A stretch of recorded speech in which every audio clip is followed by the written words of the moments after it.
Работа сотрудников вневедомственной охраны очень важная и ответственная, поскольку иногда счет идет буквально на минуты. Именно с такой ситуацией они столкнулись в Чебоксарах и помогли 26-летней девушке, которая подвергла свою жизнь опасности. Находясь на маршруте патрулирования, мы получили сообщение о том, что девушка на мосту находится в опасности. Примерно через минуту-две мы были уже на месте.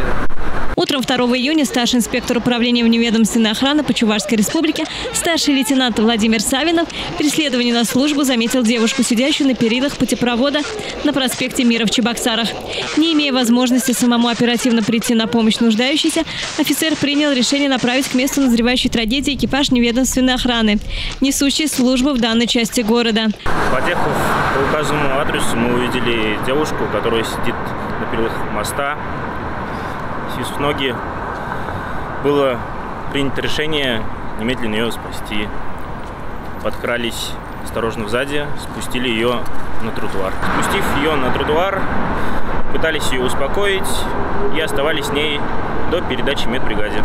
Так что прежде чем совершить необдуманный поступок, задумайтесь о своем будущем и своих родных. Елена Яковлева, пресс-служба Росгвардии, «Жизнь столицы».